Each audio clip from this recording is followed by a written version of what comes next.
सारा सुख लंकाधिपति रावण के पास में था। ऐसा कोई सुख नहीं था जो लंकाधिपति रावण के पास में नहीं होगा। जितने ग्रह थे रावण के यहां पर थे, जितने देवता थे रावण के यहां हाजिरी में आते थे। जब दुनिया का सारा सुख उसके पास में है, सर्व सुख उसके पास में, तो फिर शंकर को क्यों रिझाया? शंकर को रिझाने का कारण क्या था? अरे साहब, आपके पास में गाड़ी है, बंगला है, फैक्ट्री है, दुकान है, जमीन है, जायदाद है, फार्म हाउस है, सारा सुख, आपके बच्चे, बहुएं, परिवार, कुटुंब, बेटी, दामाद, नाती, पंती, पोता, पोती, सब कुछ है, सारे सुख आपके पास में, सर्व सर्व सुख, कोई कमी नहीं आपके पास में। फिर कोई आपसे कहे कि जाओ अब शिव महापुराण की कथा सुनो, जाओ शंकर की कथा करवाओ। जब सारे सुख हैं तो मैं पुराण क्यों करवाऊं? जब सारे सुख हैं तो मैं कथा क्यों करवाऊं? अगर रावण ऐसा विचार कर लेता, जरा विचार करिए, तो चित्रवृत्ति कहां जाती? पर लंकाधिपति रावण के पास में स्वयं के मरने का भी एक आनंद उसके हाथ में था कि मेरी नाभि में बाण लगेगा और मैं मरूंगा। मंदोदरी मेरे पास में, एक रानी और मेरे पास में, विभीषण, कुंभकर्ण, बड़े बड़े असुर मेरे पास में है, सोने की नगरी मेरे पास में है, समुद्र के मध्य में मैं विराजमान हूं, मुझे किसी चीज का भय नहीं, सारे देवता मेरे पास में है। फिर आखिर ऐसी क्या जरूरत पड़ गई थी लंका के राजा रावण को कि वो लंकाधिपति रावण भगवान शंकर को शीश काट कर दे रहा था, इतने तप कर रहा था, इतनी साधना कर रहा था, फिर क्या जरूरत थी? तो भगवान शंकर ने पूछा, मांग तुझे क्या चाहिए, बोल तुझे क्या दिया जाए, बोल। लंकाधिपति रावण ने कहा, आपको कैलाश लेकर चलना, कैलाश से लंका लेकर चलना। देखिए कितनी सुंदर बात, आपको लंका लेकर चलना है। तो शंकर जी मुस्कुरा के बोले, तू मुझे लंका में ले जाके क्या करेगा, ये भी तो बता। तो रावण कहता है, रोज रोज मैं आऊं और कैलाश पे आके आपकी स्तुति करूं, भजन करूं, कीर्तन करूं, आपको जल चढ़ाऊं, आपको दूध चढ़ाऊं, आपका पंचामृत चढ़ाऊं, आपका स्नान कराऊं, इससे अच्छा है कि आपको ही लंका ले जाऊं। उस घर में जहां तुम बैठोगे वहां बिठाऊंगा, जैसा कहोगे वैसा करूंगा, जैसा आप कहोगे वैसा रखूंगा, और सुबह से उठूं और मेरे देवाधिदेव महादेव का मैं मुख देखूंगा, बस मुझे आपको लंका में रखना। पर भगवान शंकर मुस्कुरा के बोले कि तू मुझे लंका ले जाना चाहता है, मना नहीं है, मैं चल चलूंगा, पर तूने इतना तप करा, शीश काट काट के दिए, तूने इतना घोर तप करा, कहीं पानी में डूब कर, कहीं अग्नि में बैठ कर, तो केवल यही मांगने के लिए करा? तो रावण कहने लगा, और मुझे कुछ चाहिए ही नहीं, बस आप ही चाहिए, चलो। शंकर जी बोले, चलने को तो चल चलूं, पर जो पास में बैठी उससे तो पूछ ले। भाई पूछना भी तो जरूरी है। और गृहस्थ आश्रम के अंतर्गत जब लड़का और लड़की की शादी होती है, ब्राह्मण वचन दिलवाता है, तो उसमें एक वचन होता है कि आप जो भी निर्णय लोगे उसमें मुझसे जरूर बात शेयर करोगे। ये निर्णय था। लड़का लड़की का जब संबंध होता है, तब वो आप कुछ अगर कोई बड़ा निर्णय ले रहे हो तो मुझे जरूर बताना, आपके माता पिता को बताओ, आपके भाई बंधु को बताओ, और मुझसे मत छुपाना। मुझे तो आज भी लड़का लड़की का जो संबंध होता है उसमें एक वचन ही है। तो शिव करे मैं जाने को तैयार हूं, पर पार्वती से पूछो, और आपके साथ में चलने को तैयार बैठा हूं, बिल्कुल चलूंगा आपके साथ में, और लंका चलूंगा, जरूर चलूंगा।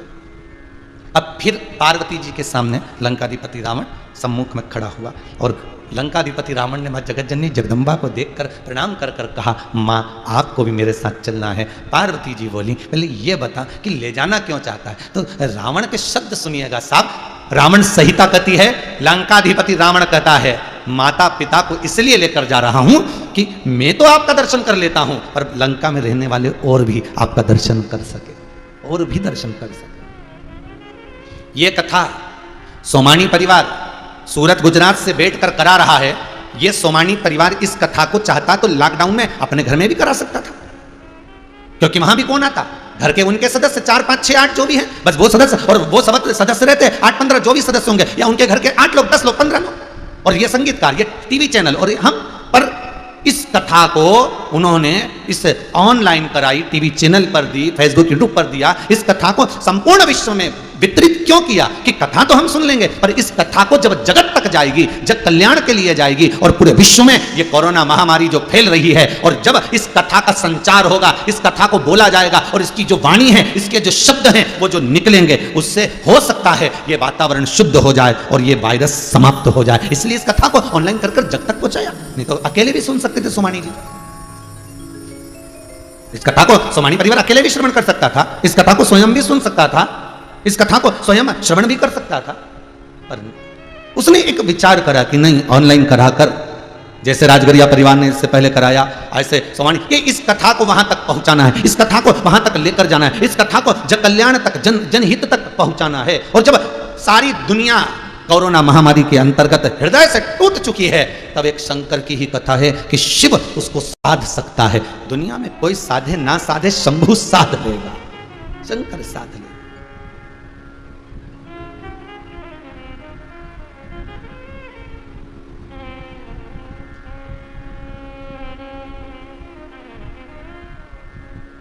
कल बालक पूछ रहा था, गुरुदेव मेरे साथ ही ऐसा क्यों होता कि गाड़ी लेके चला और कहीं ना कहीं थोड़ा ना थोड़ा उसमें कुछ हुआ।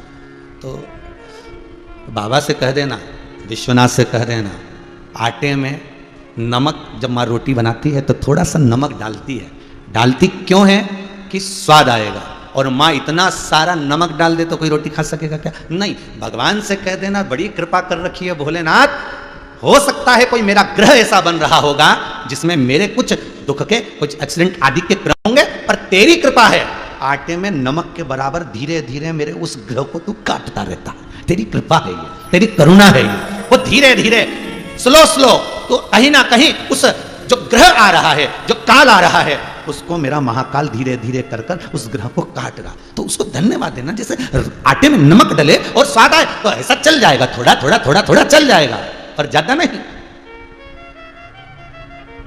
आटे में नमक के बराबर झेल सकते, दुख सहन कर सकते, पर इतना मत तोड़ना कि तकलीफ हो। बाबा कृपा कर, और यही कृपा उसकी है। अगर थोड़ा बहुत तकलीफ आ रही है तो बाबा को धन्यवाद देना, ठीक है बाबा बड़ी कृपा, आपने प्रसाद दे दिया, बहुत कृपा करिए, संभलने का मौका दिया है, संभलने का मौका दिया। ये बाबा की कृपा है, ये बाबा की उदारता है।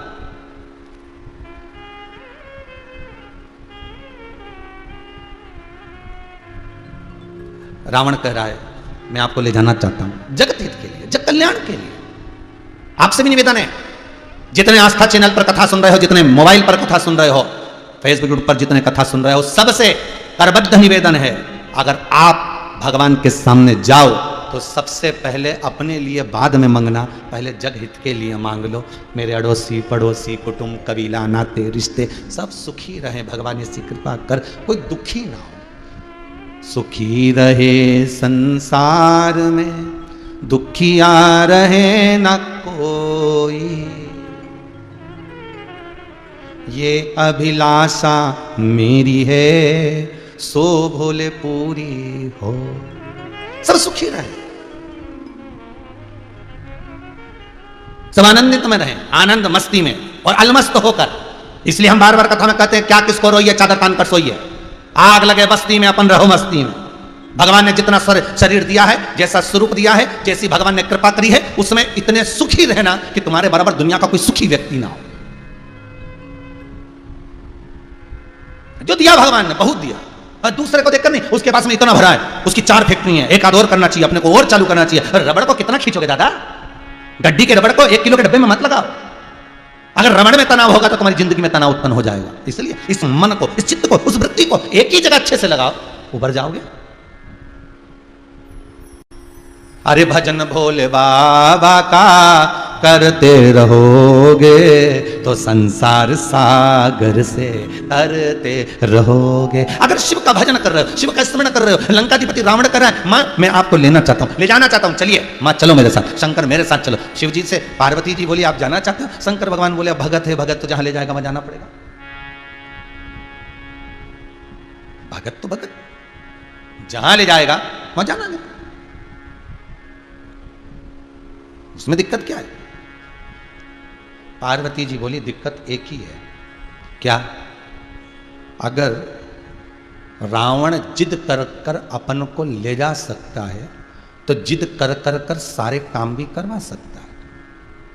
बहुत ध्यान देना महाराज, बहुत ध्यान। मम्मी पापा तुम मेरे साथ पूना चलो, यहां नहीं रहोगे, चलो मेरे साथ पूना मेरे ना। बेटा जिद कर कर ले गया, बहू भी ले गई, और ता काम धाम जमाया, इतना सब कुछ जमाया, और उसके बाद में तुम चले भी गए, और वहाँ तुमने 1 महीना 2 महीना 3 महीना 4 महीना 5 महीना खूब अच्छे से रहे, और एक आध दिन फिर मालूम पड़े तुमको कोई बात पर क्रोध आए या बच्चों को किस बात पर क्रोध आ जाए और मन में मन मोटा उत्पन्न हो जाए और मालूम पड़े वो अपने बच्चों को दादा दादी को नहीं दे, दादा दादी कुछ बोले और वो ना सुने, तो मन दुखेगा। पार्वती के शब्द सुनिएगा। ये शिव महापुराण केवल शंकर की कथा नहीं, ये शिव महापुराण अपनी अपनी खुद की कथा है। ये शिव महापुराण अपने दिल की कथा है। ये शिव महापुराण अपनी खुद की व्यथा है। ये शंकर की कथा अपने ऊपर आधारित है, पूरी वेद व्यास जी लिखते हैं कि मान लो हम चले भी गए, शंकर पार्वती अगर लंका पहुंच भी गए तो लंका के रावण के अधीन तो हो गए ना। एक निवेदन, अगले साल की श्रावण की पहली कथा आपके यूट्यूब और फेसबुक पर डली हुई है, उसको निकाल कर सुनिएगा। उसमें कहा था मां कितनी भी बूढ़ी हो जाए पर रसोई घर मत छोड़ना, और पिता कितना भी बूढ़ा हो जाए, भले ऑफिस ना जाए, फैक्ट्री ना जाए, दुकान ना जाए, पर घर से काम करना, पर काम में दिल लगा कर रखना।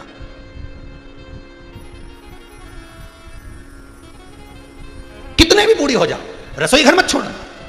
एक बार बहू बहुत अच्छी है, भोजन बनाएगी, बेटे बहुत अच्छे हैं, साधन करेंगे, सब कुछ होगा, पर अपने मन से एक बार रसोई घर में जरूर जाओ। और बेटा ला मैं दूध तपा देती हूँ, तुम दोनों भोजन कर लो, तुम तीनों बैठ जाओ, तुम आप यहाँ बैठ जाओ, बैठो बेटा मैं कर देती हूँ। लाओ बेटा कोई काम है, बच्चों का टिफिन मैं बना देती हूँ, तुम तैयार हो कर बच्चों को। ये माँ का एक आनंद, एक सम्मुखता है कि वो पहुंचे रसोई घर में, कितनी भी बूढ़ी हो जाए, सा कितना भी बुजुर्ग बना जाए। भले बहू ना कहे कि मम्मी आज आपने दाल अच्छी बनाई है, पर बहू का दिल जरूर कहता है कि मम्मी ने आज ये चीज अच्छी बनाई है, क्योंकि आज सबने अच्छे से खाई। बहू के मन में आ गया कि आज ये सामान अच्छा बना, क्योंकि सबने अच्छे से खाया, तो बहू को समझ में आ गया। भले वो ना बोल रही हो, पर उसकी चित्तवृत्ति में रहेगा, सम्मान जरूर रहे, आदर जरूर। तो निवेदन है, शंकर और पार्वती की कथा कह रही है, संपूर्ण विश्व इस कथा को सुन रहा है, संपूर्ण विश्व कथा को सुन रहा है और इस कथा के रसतत्व को ग्रहण कर रहा है।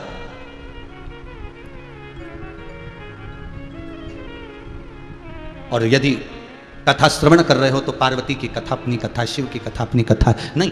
पार्वती जी बोल रही बहुत ध्यान देना महाराज, एक गलती आपसे हो गई थी भोलेनाथ। शंकर जी ने पूछा मुझसे और गलती हो गई थी कौन सी? अच्छा ये पतियों मानते बड़े देर में, और मानते हैं तब कहते हैं हाँ हाँ बिल्कुल सही बोली थी तू। मानते थोड़ा लेट है, हाँ पर मानते जरूर है। और कई कई सोचे कि बिल्कुल हमारी मान के ही चले, तो वो नहीं हो सकता हो, मानते हैं परंतु थोड़ा लेट। तो शंकर जी से पार्वती जी बोली एक गलती आपसे पहले भी हो गई थी। भगवान शंकर बोले वो कौन सी गलती हो गई थी जरा बता तो जरा। पार्वती जी बोली याद करो, गणेश जी और कार्तिकेय दोनों को कह दिया कि पृथ्वी की परिक्रमा कर करा, और पृथ्वी की परिक्रमा करने दोनों को भेज दिया। गणेश जी महाराज चूहे पर बैठ गए, कार्तिकेय मोर पर बैठ गए, कार्तिकेय गए परिक्रमा करने के लिए, और गणेश जी ने लगा लिया अपन दोनों की परिक्रमा। वो तो मैं नेत्र बंद कर साधना में लीन थी, अपने दोनों पुत्रों का स्मरण कर रही थी, और उतनी देर में जैसे गणेश जी ने परिक्रमा लगाई और तुमने खड़े होकर कह दिया गणेश मैं तुझे वर देता हूं कि तू प्रथम गिनती में पूजा जाएगा, मैं तुझे वर देता हूं कि तू प्रथम पूज्य होगा। पार्वती जी बोली गलती नहीं हुई थी आपसे, कार्तिकेय पृथ्वी की परिक्रमा करने गया था, गणेश ने अपन दोनों की परिक्रमा लगाई थी, और गणेश जी ने कहा था आप ही में पृथ्वी, आप ही में आकाश, आप ही में तलातल पताल सब कुछ आप में है, इसलिए मैंने आपकी लगाई। तो बेटे ने कार्तिकेय ने आपकी बात सुनकर पृथ्वी की परिक्रमा करी, उसने गलत किया क्या? नहीं, आपके वचन को रखा, और गणेश ने अपनी बुद्धि का परिचय देकर यहीं परिक्रमा लगा ली, और आपने उससे पर दे दिया। मुझे यह श्रेष्ठ नहीं लगा, याद करो भोलेनाथ ये मुझे श्रेष्ठ नहीं लगा, इसलिए मैंने वर मांगा था आपसे कि आज के बाद शंकर की कभी परिक्रमा ना हो, क्योंकि एक परिक्रमा इतनी भारी पड़ गई थी, इतनी भारी पड़ गई थी कि एक को वर मिल गया और दूसरा मौन होकर श्रीशैलम पर मल्लिकार्जुन के रूप में बैठ गया। मल्लिकार्जुन श्रीशैलम पर भगवान बैठे, क्यों बैठे? बस कारण यही कार्तिकेय उठ के चले गए तो वहां जाके बैठ गए, माता पिता मनाने गए उनको, रोज चलो नहीं आए, मेरे को नहीं था। कोई ऐसी गलती हमारे जीवन में ना हो। शंकर जी की परिक्रमा क्यों नहीं होती? क्योंकि पार्वती ने वर मांगा था आज के बाद आपकी कोई परिक्रमा ना करे, अगर परिक्रमा करेगा तो जितना उसने पुण्य करा है वो छिन्न हो जाए। इसलिए शंकर अगर आपकी परिक्रमा हो तो आदि हो, पूर्ण परिक्रमा नहीं। ये बार मुझे तो मैं एक बार गलती हो गई, बार बार ना हो प्रभु। अपन चले भी गए और जाने के बाद अगर मान लो पहुंचने के बाद उसने रावण ने कुछ मांगा और नहीं देंगे तो अच्छा नहीं लगेगा। अगर अपने को पूना ले गए और पूना ले जाने के बाद बहुओं ने कहा लाओ जरा वाला बीज वाला प्लेट हमारे नाम कर दो, अब उसने तो 2-4 दिन रोटी वोटी खिलाई और तुमको देना पड़ेगा, तो रावण जो मांगेगा फिर देना पड़ेगा। शंकर जी बोले तेरे बराबर कोई चतुर नहीं हो सकता। पार्वती जी बोली वही तो हम कहे पहले हमसे तो पूछ लिया करो, थोड़ा बहुत तो कम से कम पत्नी से पूछो, ज्यादा नहीं पूछो तो थोड़ा बहुत तो पूछो। तब क्या करा जाए? मैंने रावण को वर दे दिया कि मैं तेरे साथ लंका चलूंगा। अब क्या करें? पार्वती जी बोलिए आप शिवलिंग की आकृति में आ जाओ, रावण के साथ जाओ, पर रावण को कह देना मैं चल तो रहा हूं, जहां पर तूने मुझे भूमि पर रख दिया जाऊंगा नहीं, वहीं रह जाऊंगा। रावण से बस इतना कह दो तो क्या रावण मान जाएगा? इतने में पार्वती जी बोली मैं रावण के नस नस को जानूं, इतना अहंकार भरा है, वो यूं ही कहेगा तुमसे कि मुझसे तुम नहीं उठोगे। जब मैंने कैलाश पर्वत उठा लिया तो तुम्हें उठाने में क्या दिक्कत? अब फिर देखो तुम तो चालू हो जाओ, बोल दो एक बार। जिस व्यक्ति को अहंकार रहता है ना, उसके सामने बस इतना कह दो तुमसे इतना नहीं बने। कैसे नहीं बनेगा? आप भी करो, देखो 2 मिनट में करके लाती हूं, और वो जाए हो वो तुरंत करके आ जाए। बस चढ़ाना ही तो था, और रावण को चढ़ाने का ही तो क्रम था। बस चढ़ा दिया रावण को, और रावण को चढ़ाया। और शंकर जी ने कहा सुन लंकेश, लंकाधिपति रावण, मैं तेरे साथ लंका जाने को तैयार हूं, पर शर्त एक है। क्या? कि मुझे ले जाते अगर तूने बीच मार्ग में कहीं रख दिया तो मैं फिर चलूंगा नहीं, उठूंगा नहीं। रावण बोला प्रभु आप मुझसे नहीं उठोगे? भगवान बोले तो चल, तो पक्का चल। और जो लेके चले तो शंकर भगवान जाने से पहले पार्वती से बोले अगर ये ले गया तो? पार्वती जी बोली मैं भी तुम्हारी ही अर्धांगिनी हूं, चिंता मत करो। बीच रास्ते में, क्योंकि मैं जगदम्बा हूं, मैं जगदम्बा, और जगदम्बा शास्त्र कहता, शास्त्र वर्णन कर रहा, ये मांस, क्या चीज? मांस, ये मांस, ये रक्त, शरीर में जितना मांस और रक्त शरीर के अंदर रहता है वो माता की देन होता है। किसकी देन है? माता की। और शरीर में जितनी हड्डियां होती हैं और पेशियां होती हैं ये पिता की देन होती है, वो पिता की देन। मांस रक्त ये मां का दिया, हड्डी और पेशी ये पिता की देन। अगर मैं माता हूं और मैं जगदम्बा हूं, इसके शरीर में रक्त बनकर अगर मैं संचरित हो रही हूं तो इसको बीच मार्ग में चलते चलते रक्त का प्रभाव इतना कर दूंगी कि इसको लघु शंका लगेगी। लघु शंका लगेगी तो पत्थर शिवलिंग नीचे रखेगा तो फिर आगे तुम्हारी मर्जी, उठना ही मत। बस अब इतना तो मैं कर रही हूं, और आगे तो तुम्हें देखना पड़ेगा ना, साधना तो पड़ेगा। इतना काम बस मैंने कर दिया, बहुत है उतना, अब आगे तुम करो। शिव जी बोले ठीक है, और शंकर चल दिया। फिर शंकर जी जाते जाते पार्वती से बोले आ जाना। पार्वती जी बोले तुम चलो तो, और चलते चलते चलते चलते और चितवन में पहुंचे, और वहां रावण को लघु शंका लगी तो उसने भगवान शिव को भूमि पर रखा, और रखा तो फिर उठाया आकर तो उठा नहीं। रावण ने मन में सोचा उठ नहीं रहा, उठाया, फिर उठा नहीं। आखिरी में रावण जान गया कि ये जाने वाले नहीं है, मैं ही फंस गया बीच में, मैंने गलती कर दी जो ऐसा बोल दिया, हाँ चलेगा, अगर तो ये तो गड़बड़ी हो गई। रावण ने सोचा अगर ये मेरे यहाँ नहीं जाएंगे तो मैं कहीं नहीं रहने दूंगा, इन्हें जमीन में दबा दूंगा। और रावण ने अपना अंगूठा लगाया, और अंगूठा लगाकर रावण ने शिवलिंग को जमीन में धसाया। वो भूमि में शिवलिंग धस गया, थोड़ा सा भाग, मात्र 4, 8 और ये 3 उंगल, बस इसको मिला लो, इतना बड़ा शिवलिंग ऊपर रह गया, बाकी का सब जमीन में धस गया। और जिस अंगूठे से दबाया था इसलिए शिवलिंग पर आज भी अंगूठे का निशान। वही इस भारत की भूमि का वैद्यनाथ भगवान है, वही इस भारत की भूमि का वैद्यनाथ भगवान। आज भी वैद्यनाथ भगवान के ऊपर अंगूठे का निशान है। रावण जब धकाया था पूरा शिवलिंग नीचे चला गया था, बस केवल 11 उंगल बचे उतना शिवलिंग, और फिर उसने प्रयास करा, फिर दबाता, नहीं दबा, वापिस चल दिया, वापिस। मंदोदरी ने पूछा तुम तो गए थे शंकर जी को लेने। अच्छा, ये पत्नियां जो होती ना, ये पति के आनंद भी खूब लेती है, ये कहीं के जाएगी कि तुम तभी झगड़ा करके गए थे, वापिस कैसे आ गए? और तुम तो कह रहे थे कि अभी आऊंगा ही नहीं, तो कैसे आ गए? कैसे? एक बार कजन कहाँ की बात है, राम जी कथा चल रही थी यहीं पर ऑनलाइन, और एक पत्नी का पति कहीं चले गया लड़ झगड़ के, अब वो रात के 10 बज गई तो उसने तुरंत समिति को फ़ोन लगाया, गुरुजी से बात करा, गुरुजी से बात करा। बड़ी रो रही थी बेचारी, गुरुजी से बात करा। इन्होंने पूछा हुआ क्या ये बताओ। पति से झगड़ा हो गया था, वो ना जाने कहाँ चलेगा, सुबह 11 बजे के गए, अभी तक ठिकाने नहीं है, तो अब ना जाने कहाँ। सब दूर फ़ोन लगा लिया, सब दूर ढूंढ लिया, और इनका भी मोबाइल बंद आ रहा है, और बहुत दुख हो रहा है, मैं क्यों झगड़ा कर ली। हमने कहा ठीक है, वो तो अब जो होना था तो हुआ, और तुम कहाँ कहाँ ढूंढ ली, सब दूर ढूंढ ली। छत पे गई थी, बस वहां नहीं गई, चली जा। ऊपर जाए, फ्लाइट मोड पे मोबाइल कर लिया था उसने, और गेम खेल रहा था। गेम उसने वापस फोन करा, गुरुजी को धन्यवाद देना, मिल गया। मिल गया।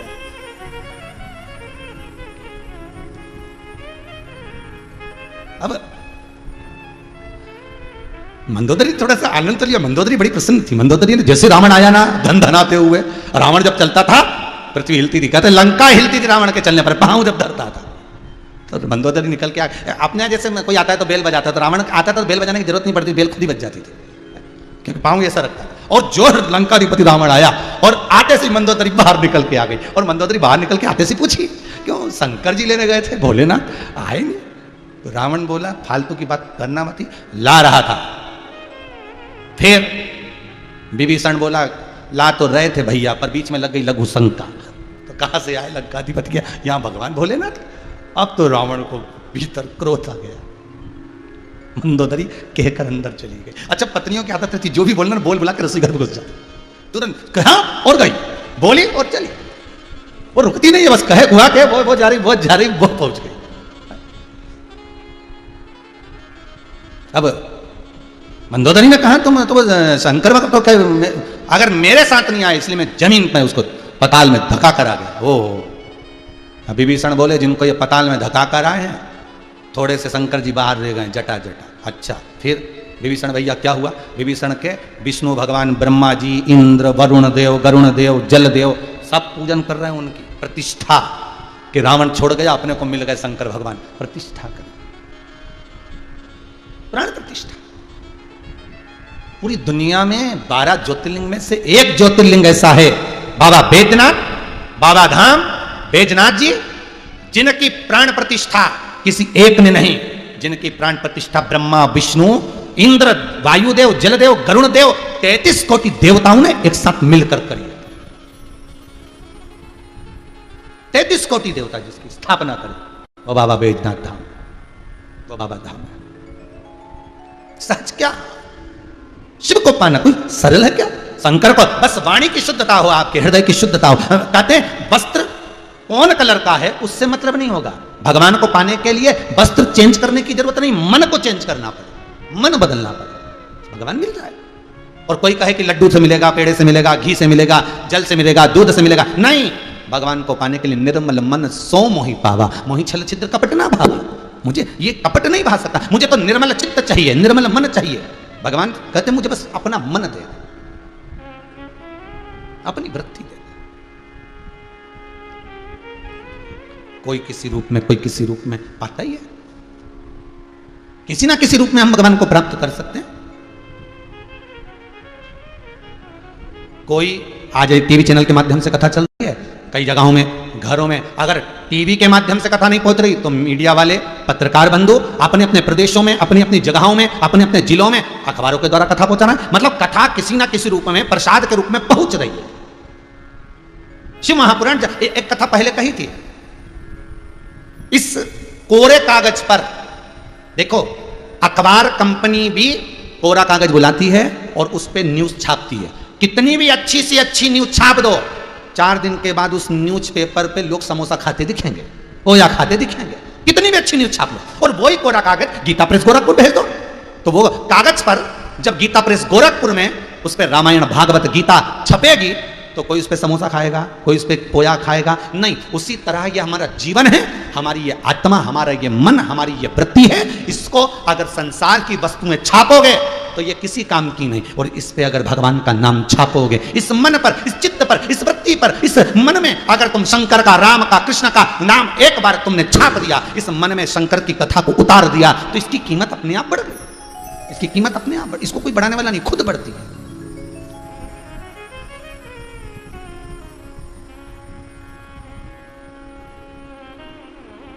इसकी कीमत बढ़ाना है तो भगवत भजन को हृदय में उतारना है। भगवत भजन,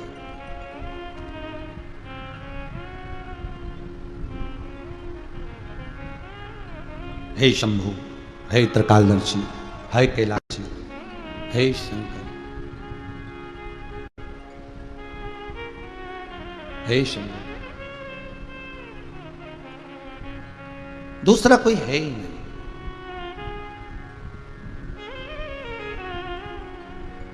उसके सिवाय कहां जाए। शिव पुराण कह रही है, भगवान शंकर के नेत्र बिंदु बंद करने पर एक बिंदु प्रकट हुआ, उस बिंदु से एक बालक उत्पन्न हुआ जिसका नाम अंधकासुर।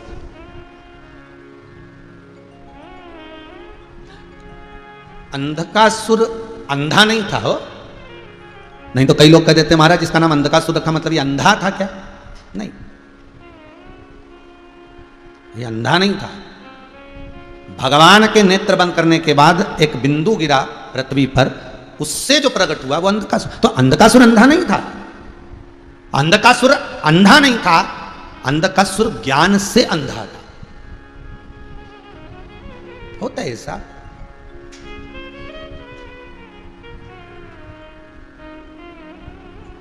कई लोगों को ज्ञान से, एक लड़के की शादी हुई, पत्नी के घर गया पहली बार ससुराल, तो थोड़ा सा उसको ध्यान नहीं होगा, पहली बार ससुराल गया था, तो पत्नी के सामने उसकी सहेलियों ने और पत्नी की बहनों ने उसके सामने पूड़ी भजिया सब्जी सब ला के रख दी और रखी, और उसने खाना, भूख तो उसको बहुत तेज लग रही थी, और खाना जो चालू करा तो इतनी बड़ी बड़ी पूड़ी थी। तो पति ने सोचा अभी इतनी बड़ी पूड़ी है, भूख बहुत तेज लग रही है, तो इसने पहले क्या करा कि ईमानदारी से जीने के लिए थोड़ा सावधानी से तो पूड़ी के टुकड़े कर लिए, तो उसमें से उसने एक पूड़ी में से 2 टुकड़े करो और आधा ही टुकड़ा उठाए और सब्जी समेत खा जाए। अब पत्नी को बड़ी शर्म आ रही, बताओ क्या कर रहे हैं भगवान, जैसे पहली बार खाने को मिला ससुराल में इज्जत खराब कर रहा थी। पत्नी इशारे में बनाते बनाते उसने, अब बहन खाना बना रही थी तो इशारे में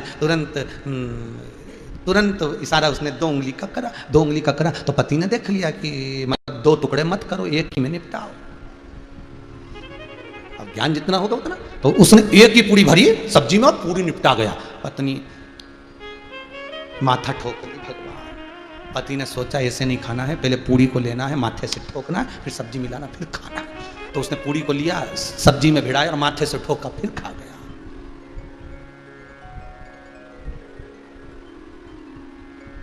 जितना ज्ञान होगा उतना प्राप्त होगा। अब अंधकासुर अंधा नहीं है, अंधकासुर अज्ञान से अंधा है। भगवान शंकर ने कहा पार्वती फेंक दे इसको समुद्र के अंदर। पार्वती कहती आपके द्वारा प्रकट है, आपका पुत्र है, ये मेरा पुत्र है। पार्वती जिसको गोदी में लेकर पुत्र कहती है, स्नेह करती है, लाड लड़ाती है, वात्सल्यता रखती है। और पार्वती मैया से शंकर जी ने कहकर उसको समुद्र में फेंकवा दिया। समुद्र में फेंका, हिरण्याक्ष ने उसको पकड़ लिया, पाल पोस कर बड़ा करा। एक दिन हिरण्याक्ष मर गया, बड़ा अवतार हुआ भगवान का और हिरण्याक्ष मारा गया। अंधकासुर ने कहा मैं तप करने जा रहा हूं, पानी में बैठकर अंधकासुर ने तप करा, ब्रह्मदेव से वर मांगा, मुझे वर दो मेरे प्राण ना छूटे। ब्रह्मा जी ने कहा जन्म लिया है तो मरना तो पड़ेगा, निश्चित है अगर जन्म हुआ है तो मरोगे, ये गारंटी नहीं है कि मरोगे ही नहीं हो। बस इतना जरूर है कि अगर मृत्यु लोक में जन्म लिया है तो सत्कर्म कर कर फिर जाना, तो भगवान के चरणों में कम से कम मुख तो दिखा सकोगे, अपना चेहरा परमात्मा को भी दिखाना है साहब।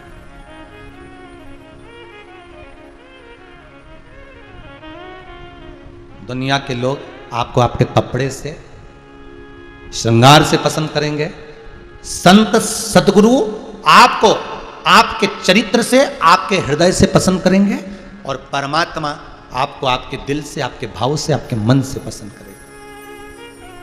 उसकी पसंद करने का तरीका अलग है। वो आपका कपड़ा नहीं देखता, आपके वस्त्राभूषण नहीं देखेगा, उसको क्या करना है ये वस्त्राभूषण का, ये कपड़े का, ये दौलत का, उसको कोई मतलब। वो केवल अगर देख रहा है तो केवल आपका भाव। गया अंधकासुर ने ब्रह्मदेव से कहा मेरे प्राण ना छूटे। ब्रह्मा जी के मरना तो पड़ेगा, मरना पड़ेगा तो वर दे दो।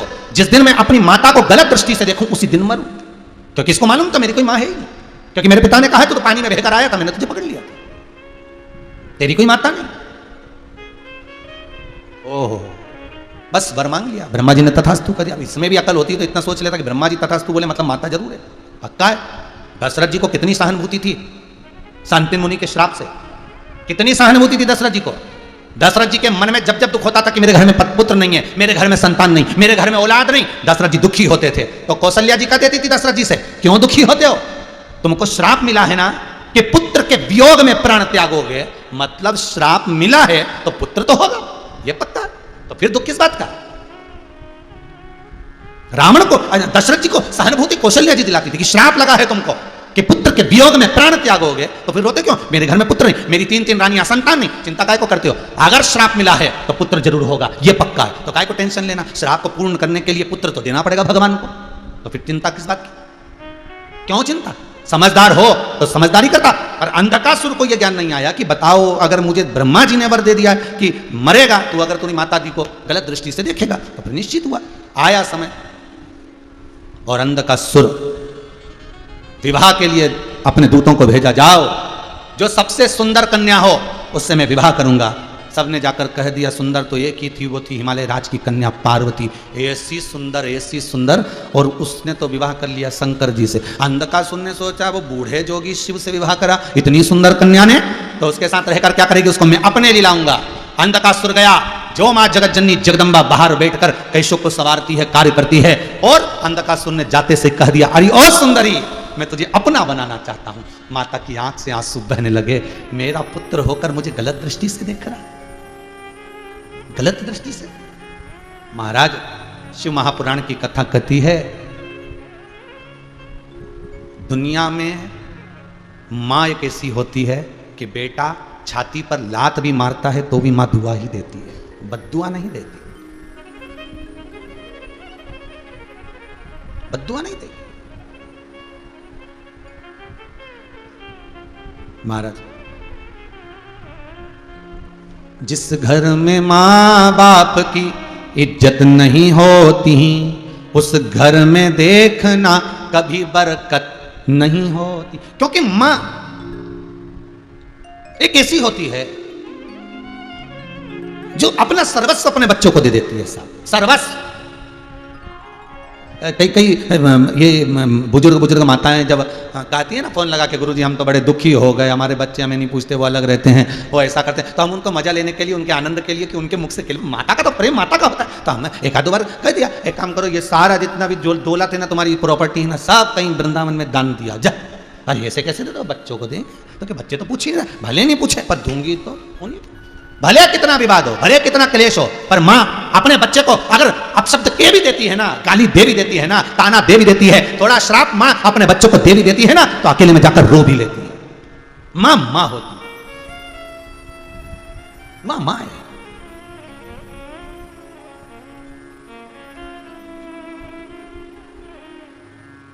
वो कहे, माई के दुधवन जैसन कहो मिठाई ना मिलई, माई के दुधवन जैसन कहो मिठाई ना मिले, सब कुछ मिल जाता है दुनिया में माई ना मिलई, सब कुछ मिल जाता है दुनिया में माई ना मिलई। खुद गीले में सोती है तुझे सूखे सुलाती, खुद भूखी रह जाती है तुझे निवला खिलाती, माई के आशीष जैसन कहू आशीष ना मिलई, सब कुछ मिल जाता है दुनिया में माई ना मिलई। दुनिया में सब मिल सकता है, ठाट बाट संपदा दौलत धन सत्ता सब मिलेगा, पर मां नहीं। पहचान लो, जान लीजिए।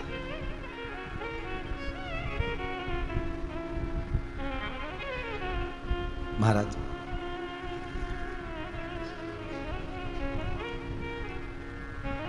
एक मैसेज पढ़ा था, शायद आपने भी पढ़ा होगा। टीचर ने अपने सारे स्टूडेंट को कहा, सारे बच्चों को कहा, कल सब स्वर्ग की मिट्टी लेकर आनी, बैकुंठ की मिट्टी लेकर आनी। सब बच्चे आ गए। टीचर ने पूछा आप लाए हो? नो। आप लाए? नहीं नहीं नहीं। एक बच्चा बैठा था, आप लाए हो? उसने पुड़िया खोली, मिट्टी दे दी। टीचर बोली तुम मुझे बेवकूफ समझते हो, मूर्ख समझते हो? अपने घर की मिट्टी भरकर लेकर आ गया और मेरे से कहता बैकुंठ की मिट्टी है। ये सब बच्चे जो बोल रहे हैं तुम्हें वो बोलना चाहिए था, और तुम मिट्टी भरकर लाए हो। बच्चा कहता है टीचर, मिस, मैडम, ये स्वर्ग की मिट्टी है। स्वर्ग गया था तू? नहीं। तो फिर मिट्टी कहां से आई?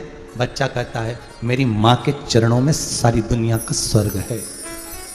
उस माता के चरण की मैं मिट्टी लेकर आया हूं, तो ये स्वर्ग की ही तो मिट्टी है, ये वैकुंठ की ही तो मिट्टी है। महाराज, आज अंधकासुर की बुद्धि देखो कितनी अंधी हो गई, इसलिए इसको अंधकासुर कहा गया है, बुद्धि से अंधा हो गया। बुद्धि कितनी अंधी हो गई,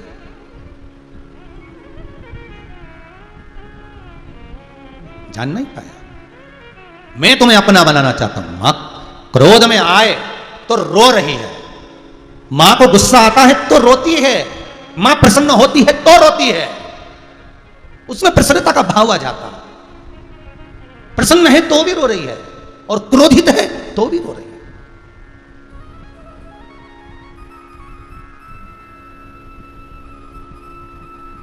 सोमानी जी के यहां कल भाभी जी सोमानी जी के यहां से बोल रही थी, गुरुदेव 7 दिन कहां चले गए मालूम नहीं पड़ा।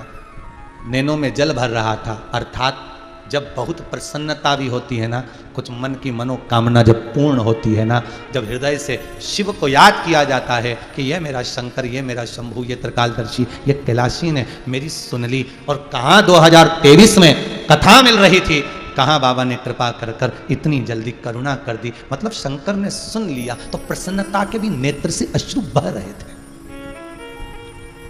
नेत्र अश्रु प्रसन्नता के बह रहे थे।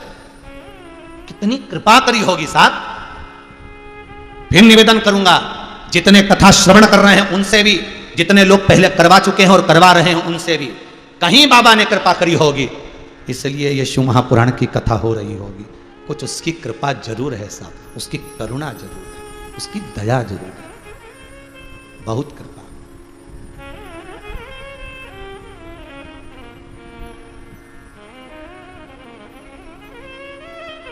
उसकी कृपा बिना कुछ भी नहीं।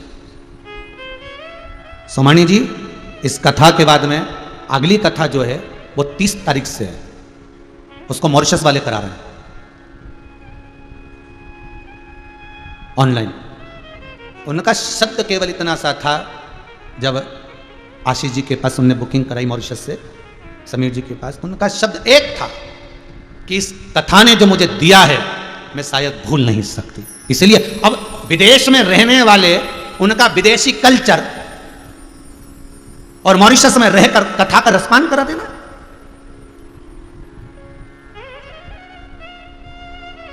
मैं वर्णन, जैसे सोमानी भाभी ने कहा कि मैं बखान नहीं कर सकती कि मुझे शंकर ने क्या दे दिया। शायद ये जिंदगी का सर्वाधिक सुख, आनंद, और मैं बेटे और बहुओं को भी धन्यवाद दूंगा। मैं बेटे और बहुओं को भी धन्यवाद दूंगा कि अगर माँ के हृदय में आया, पिता के हृदय में आया, शिव पुराण कराना है, बच्चों ने, बहुओं ने तुरंत कह दिया माँ करा। ये आनंद है साहब, जीवन का ये सुख है। लोग शादी की सालगिरह में, जन्मदिन में अंगूठी, चेन या कड़े बनवा कर देते हैं। मैं ऐसी बहू और बच्चों को भी धन्यवाद देता हूं जो शिव महापुराण की कथा देते हैं, शंकर की कथा सम्मुख में दे देते हैं। ये आनंद का अनुभव है, ये आनंद का तात्विक सुख है। ये सुख नहीं मिल सकता जीवन में साहब, ये सुख का अनुभव बहुत कम हो पाता। हम सत्य कहें ना, धन में जो सुख नहीं वो नाम में सुख है साहब। 7 दिन कथा का जो रसतत्व आपने ग्रहण किया है ना, हर पल पल में आपको लगेगा मेरा शंभू बैठा है, मेरा शंकर है, मेरे सामने है, उसका प्रतिबिंब मैं देख रहा हूँ, उसके प्रतिबिंब को मैं देख रही हूँ। वो पंचामृत स्नान में भी सामने विराजा हुआ है, वो कथा के एक एक शब्द में, एक एक अक्षर में छुपा हुआ है। उसको पहचान, उसको जान।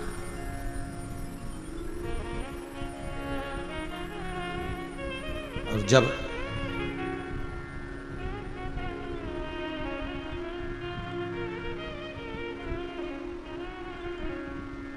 महाराज उसकी शरणागति।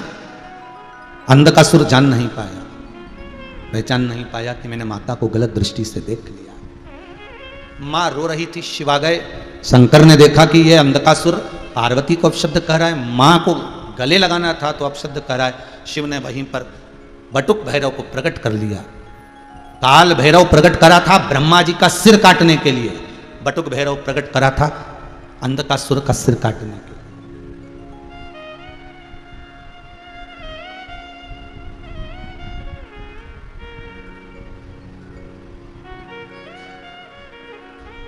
सिर कट गया, अंधकासुर मर गया। चित्तवृत्ति शिव के चरणों में छोड़ गया।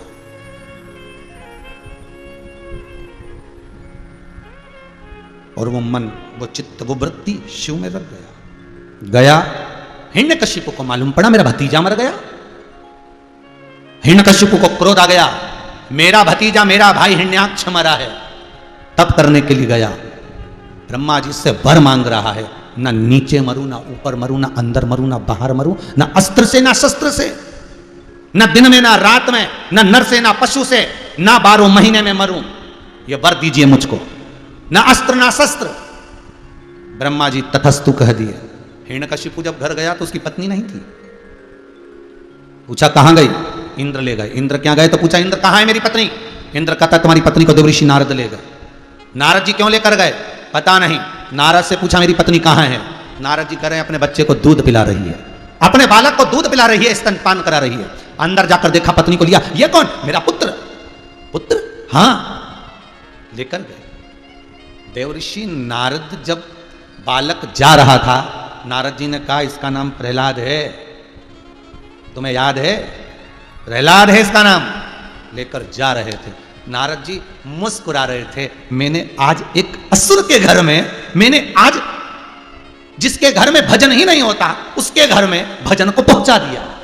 इसकी प्रसन्नता होना चाहिए, आपको इसकी प्रसन्नता होना चाहिए। ये कई लोग छोटे छोटे शिव महापुराण के जो उपाय या शिव महापुराण की कुछ कुछ कथाएं दुनिया के लोग काट काट के अपने अपने उस मोबाइल से सबके पास में भेजते रहते हैं कि शंकर की ये कथा सुनो, शंकर का ये अनुमोदन सुनो, शिव महापुराण का ये दृष्टांत सुनो, शंकर का ये आनंद सुनो। कई लोग एक दूसरे को ये मोबाइल में भेजते रहते हैं कि शंकर की यह कथा का रसास्वादन करो, ये संवाद सुनो, ये कथा सुनो। अर्थात केवल वो चरित्र नहीं भेज रहे हो आप, शिव महापुराण की वो कथा नहीं भेज रहे हो आप किसी के घर में जहां भजन नहीं होता, जहां कथा नहीं होती, जहां सत्संग नहीं होता, उसके मोबाइल पर जान करके आप जो कथा भेज रहे हो, समझ लेना उसको आप थोड़ा सा भजन का एक बीज रोपित कर रहे हो, आप सत्संग का एक बीज वहां प्रकट कर रहे हो, जिससे उसके हृदय में शंकर के प्रति, भजन के प्रति, स्मरण के प्रति कुछ प्रकटता उत्पन्न हो जाए, कुछ प्रकट। सुनो तो मेरा मन कर रहा है, आप थोड़ी देर 5 मिनट कथा सुनोगे। मैं अभी आई, मैं वॉशरूम जा रही हूं, तुम कथा सुन के मुझे बता देना कि कथा में आगे महाराज जी ने क्या कहा। मतलब पति को लगा गई काम से, खुद चली गई वॉशरूम में, वॉशरूम से आई तो रसोई घर में चली गई, उसको कथा सुनाई दे रही है और वो अपने काम में लगी, उनको लगा कर गई कि थोड़ी सी तो सुन लो, थोड़ा सा, बहुत होता, बहुत छोड़ दिया काम। आते से पूछा क्या बता रहे थे? हाँ बोल रहे थे कि ऐसा ऐसा ऐसा, बस इतना तो मैंने सुन लिया था, पर बोल अच्छा रहे थे। पत्नी, रस लग गया, थोड़ा सा रस लगा तो चित्त लगेगा, चित्त लगा तो महादेव मिलेगा जरूर, ये पक्का है। चित्त वृत्ति में रम गया, थोड़ा सा लगा, थोड़ा सा। और जब थोड़ा सा वो रस, थोड़ा सा तात्विक सुख, शिव महापुराण का वो आनंद, वो सुख एक बार अगर रम जाता है, लग जाता है, तो जीवन आनंदित हो जाता है, वो मिल गया। सुन लो मेरे श्याम सलोना, तुमने ही मुझ पर कर दिया टोना, मेरी टूटे ना भजन की लड़ी, बिहारी जी में कब से खड़ी, तेरी अखियां हैं जादू भरी, त्रिपुरारी जी में कब से खड़ी तेरे, तुम सा ठाकुर और न पाया, तुमसे ही मैंने नेहा लड़ाया, नेहा लड़ाया मेरी बिहारी जी में कब से खड़ी मेरी अखियां तुम्ही से लड़ी बिहारी जी में कब से खड़ी तेरी अखियां हैं जादू भरी त्रिपुरारी जी में कब से खड़ी। प्रभु मिल गया। मैंने एक बीज भक्ति का बो दिया। नारद जी कहते अब तो पानी डालना रह गया, पौधा अपने आप लग जाएगा, केवल पानी डालना रह गया। अब पानी कौन डालेगा? तो क्या पानी वही डालेगा जिसने। तुम तो जाते जाते जाते जाते, अभी आम का सीजन चल रहा है, अभी बेल फल का सीजन चल रहा है। बेल पत्री के फल में से बेल खाओ, उसके बीजे को निकाल सुखाकर रख लो। आम खाओ, आम की गुठली अपने पास में रख लो। जब गाड़ी से निकल कर जाओ, जहां जंगल मिले वहां पर गुठली फेंकते फेंकते, बीज फेंकते फेंकते जाओ। पौधा लगेगा, जल बो देगा, आओगे कभी वो पौधा कंप्लीट मिल जाएगा। तुम्हारा काम है तुम तो बीज डालो, तुम्हारा काम है तुम तो दे दो उसको, फिर पानी बो देगा। नारद जी कह रहे हैं मैंने प्रहलाद जब गर्भ में था, माता को इतना ज्ञान दिया है, प्रहलाद की माता को, हिरण्यकशिपु की पत्नी को इतना ज्ञान दिया कि इसके गर्भ से जो बालक निकला उसने आते सी भगवान के नाम का एहलाद करा, वो प्रहलाद हो गया। और वो जो भेजा है हिरण्यकशिपु के घर में, बस अब कुछ नहीं करना। एक आम का पौधा लग गया, सारा घर उसी को खाएगा पक्का। थोड़ा किसी को खट्टा लगेगा कि कोई अचार डाल के खाएगा, कोई पक जाएगा तब खाएगा, पर खाए ये पक्का। कोई मुरब्बा भी डाल ले, कोई अचार भी डाल ले। भजन का तो यही आनंद है कि कोई को भजन में आनंद आता है, किसी को दृष्टांत में आनंद आता है, किसी को कथा में आनंद आता है। ये अपनी सोच है, ये अपनी बुद्धि है, ये अपना चित्त, अपनी वृत्ति।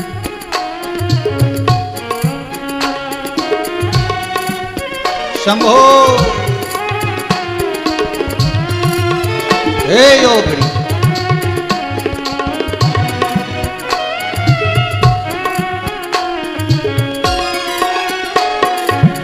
तुम्हें छोड़े सुनो भोले वाले, कोई न मीते हमारो। तुम्हें छोड़े सुनो काशी वाले, कोई न मीते हमारो। किसके द्वारे जाए पुकारो, और न कोई सहारो। किसके द्वारे जाए पुकारो, और ना कोई सहारो। अब तो आगे बाह पकड़ लो, ओ मेरे भोले। अब तो आगे बाह पकड़ लो, ओ मेरे भोले। हम तुम्हारे थे भोले जी, हम तुम्हारे हैं, हम तुम्हारे ही रहेंगे ओ मेरे भोले।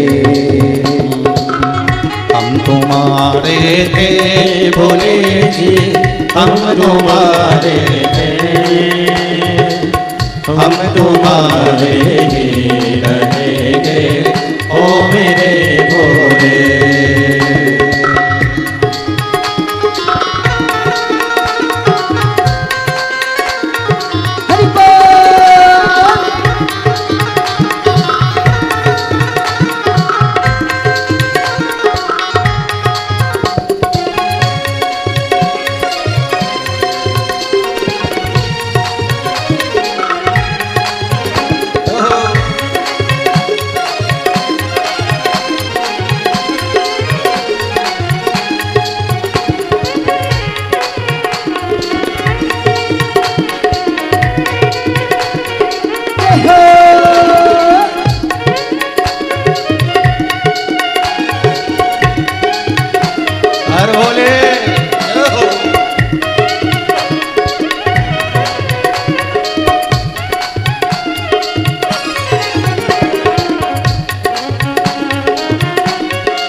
तेरे कारण सब जग छोड़ा, तुम संग नाता जोड़ा।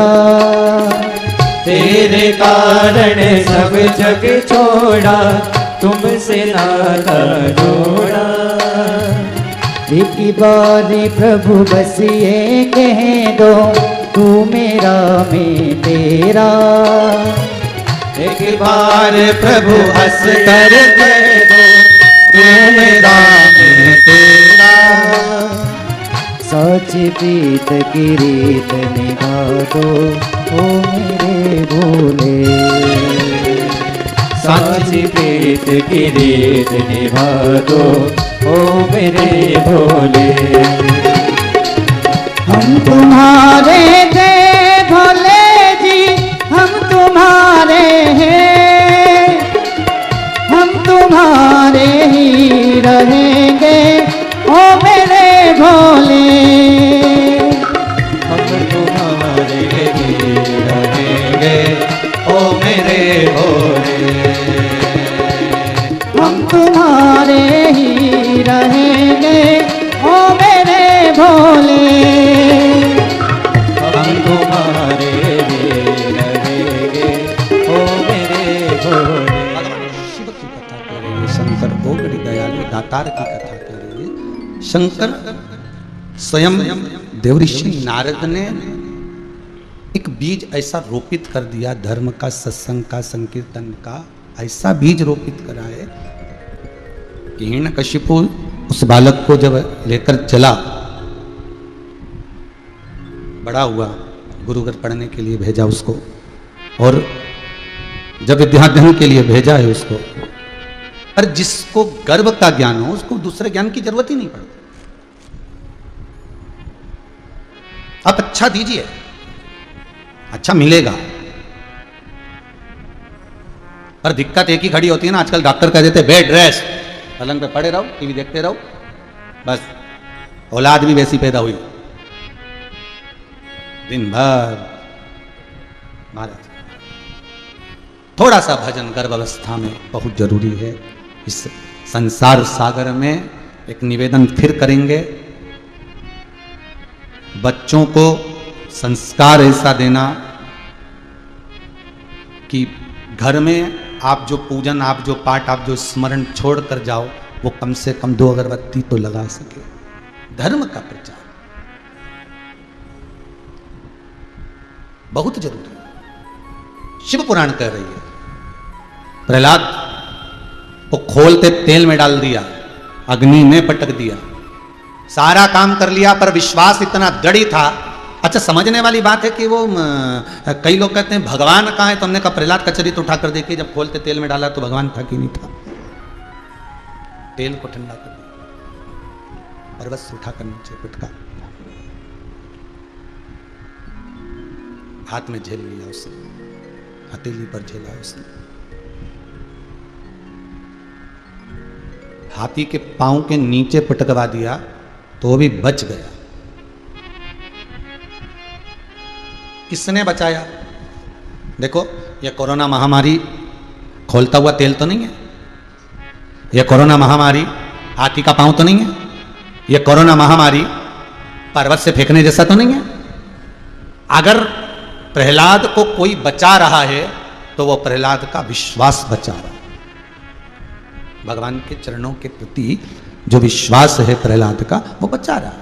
आपका विश्वास अगर है शंकर के चरणों में, आपका विश्वास यदि है उस भूत भावन, उस भंडारी के चरणों में है, शंकर के चरणों में है, तो चाहे हाथी का पांव हो, चाहे खोलता तेल हो, पर्वत हो, चाहे कोरोना महामारी हो, अगर विश्वास है तो बाल बांका नहीं हो सकता, ये पक्का है।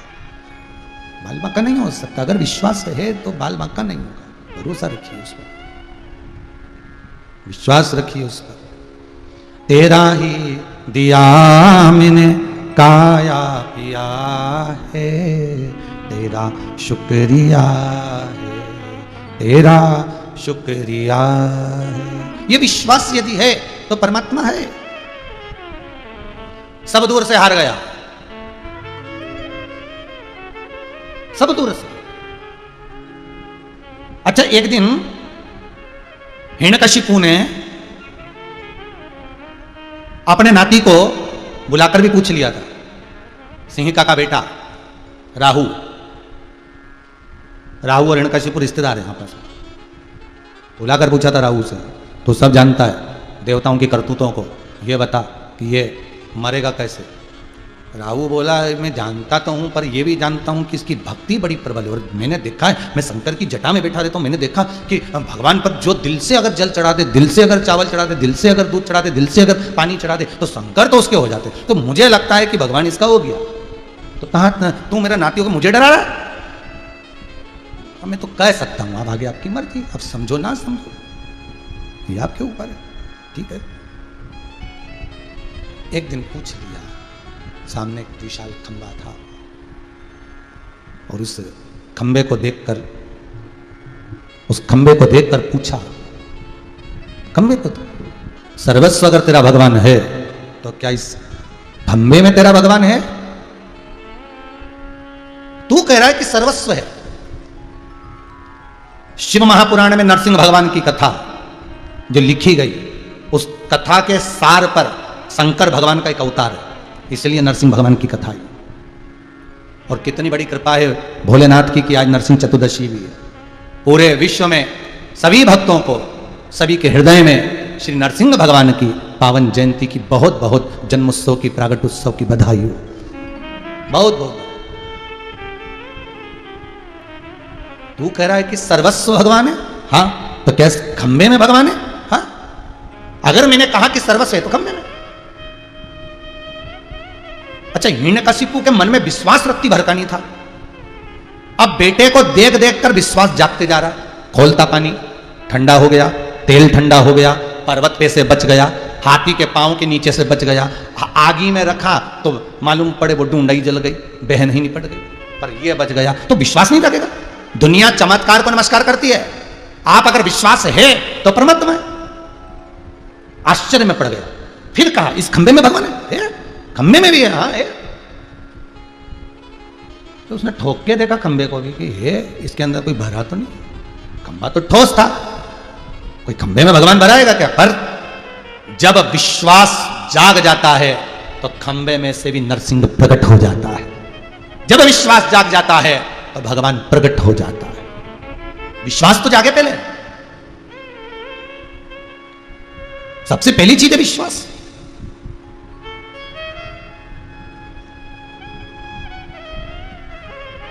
और जब विश्वास जाग गया, जब विश्वास पूर्ण हो गया, तब भगवान प्रकट हो गया।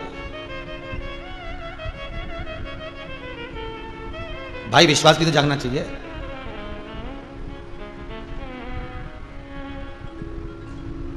संकल्प छोड़ रहे हैं,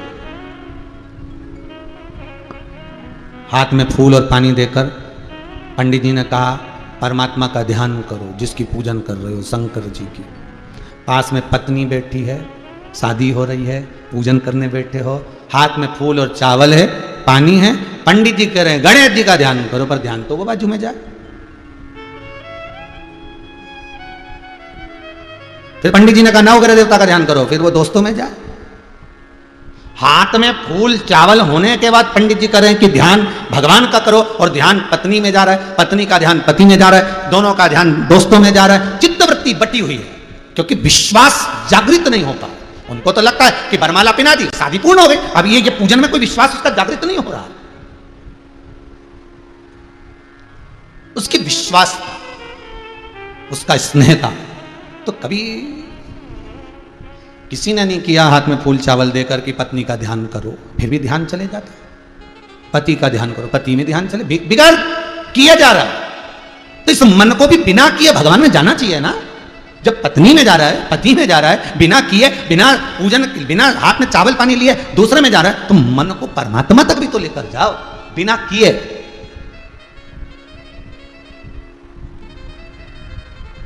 मन में ये विचार। अब आज कथा का विराम दिवस हो जाएगा, अब अगली कथा कब आएगी? 30 तारीख से। 30 तारीख से कथा आएगी। जब तक विचार कर लेना, मैं श्री शिवाय नमस्तुभ्यम का जाप करूंगा।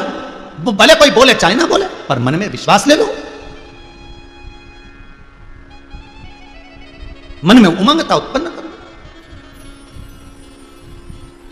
अब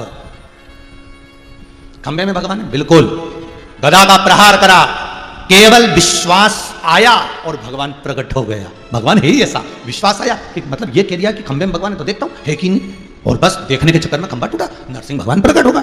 और नरसिंह भगवान प्रकट हुए तो प्रहलाद तो दूर हट गया नहीं, ये भागा हिरण्यकशिपु दरवाजे पर, भगवान नरसिंह ने पकड़ा, देहली पर बैठ गए नरसिंह भगवान, सुला लिया हिरण्यकशिपु को गोद में। अच्छा, किस्मत वाला तो था जो भगवान की गोद में सोया था, ये भी एक सोचने वाली बात। रावण भी किस्मत वाला तो था कि लक्ष्मण शेषनाग उनके पास ज्ञान लेने पहुंचा था। कंस भी किस्मत वाला तो था जिसको मारने के लिए भगवान कृष्ण को अवतार लेना पड़ा। ये राक्षसों ने कुछ तो अच्छा करा होगा जो भगवान इनके पास में आया।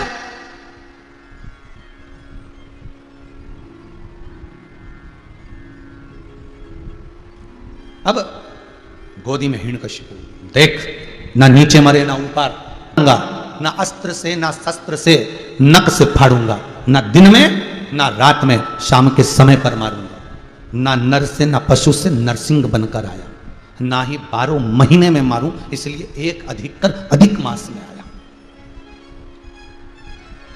आज ही नरसिंह चतुर्दशी का ही दिन था, शाम का समय था, इसलिए आज भी सास बहुओं से कहती है शाम पड़े देली पे मत बैठ, क्योंकि कभी कभी शौक चलता है। अपन बहुत दिन हो गए दुल्हन बने हुए तो दुल्हन बनने का शौक होता है, दूल्हा बने हुए बहुत दिन हो गए तो दूल्हा बनने का शौक होता है। एक आध दिन नरसिंह भगवान बनने का शौक आ गया तो भगवान ने कहा देली पे जो बैठा उसी निपटाऊंगा। इसीलिए सास बहू से कहती है देली पे शाम पड़े नहीं बैठना, एक आध दिन भगवान घूमने आ गए तो, और निपटा के चले गए तो, इसलिए विशेष ध्यान दे। शाम का समय उधर को फाड़ दिया, हाथों को निकाल लिया, गले में धारण कर लिया, देवताओं ने पुष्पों की वृष्टि करी, गंधर्व गान करे, अप्सरा नृत्य करी, बोले नरसिंह भगवान की जय। चारों तरफ नरसिंह भगवान की जय जय घोष होने लगी। इधर नरसिंह भगवान की जय घोष हो, उधर देवताओं ने भगवान लक्ष्मी जी से कहा तुम्हारे पति को बड़ा क्रोध आ रहा है, जरा जाकर शांत करिए। लक्ष्मी जी बोली हम ही मिले थे गुस्सा शांत करने के लिए। बहुत समझदारी रखना माताओं, पति को क्रोध आए पत्नी कभी उसके सामने ना जाए, नहीं तो बेल्ट पड़ा हो तो बेल्ट, तो जूता पड़ा हो तो जूता, हालत खराब हो जाए ऐसा काम मत करना। लक्ष्मी जैसी समझदारी करना। प्रहलाद को आगे भेज दिया तो पति को क्रोध आए तो घर के बच्चों को आगे कर दो, जा पापा को चाय देकर, जा पिताजी को जाके नाश्ता देकर, और तुरंत क्रोध बच्चों को देखकर शांत हो जाए। पर नरसिंह भगवान का क्रोध, प्रहलाद सामने आ गया, गोदी में बिठा लिया, जिह्वा से चाट लिया, और प्रहलाद नीचे भी उतर गया। ज्ञानों का उपदेश भी दे दिया नरसिंह भगवान ने, और ज्ञानों का उपदेश दिया, और उपदेश देने के बाद नरसिंह भगवान वहां से चले गए। तो इनको लगा कि क्रोध चले गया, पर जैसे ही वैकुंठ में पहुंचे भगवान नरसिंह और सिंहासन को तोड़ दिया, सामान जो रखा था उसको तोड़ दिया, लक्ष्मी जी भाग गई सीधे ब्रह्मा जी के पास। कौन ने किया था इनको ऐसा बनने के लिए? कौन ने किया था? बना रहे थे कुछ, बन गया कुछ। चीन वाले भी कुछ और बना रहे थे, बन गया वायरस। बना रहे थे कुछ, अब ये शांति नहीं हो रहा, अब आफत करके रखी है। इतना क्रोध नरसिंह भगवान का, इतना क्रोध, वैकुंठ तोड़ दिया,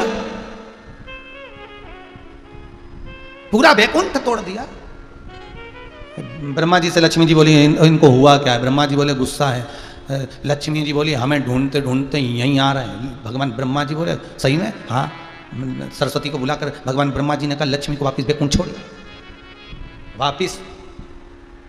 सरस्वती जी बोली हम तो जाए नहीं दादा, बीच में फाड़ देंगे, बहुत गुस्सा आ रहा है। और आए ब्रह्मलोक में, ब्रह्मलोक थर थर कांपने लगा। इंद्रलोक में पहुंच गए, इंद्रलोक को तोड़ फोड़ कर दी, सारे लोगों को तोड़ते फिर रहा है। सारे देवताओं के जितने लोग थे सब तोड़ फोड़ कर दी नरसिंह भगवान ने। नरसिंह भगवान की जय जयकार हो रहा है, सब देवता भागते फिरे, एक भी नहीं रहे, सब नीचे आ गए मृत्यु लोक में, क्योंकि ये मृत्यु लोक से ऊपर गए, तो मृत्यु लोक में देवता नीचे, तुम ऊपर हम नीचे, सब नीचे।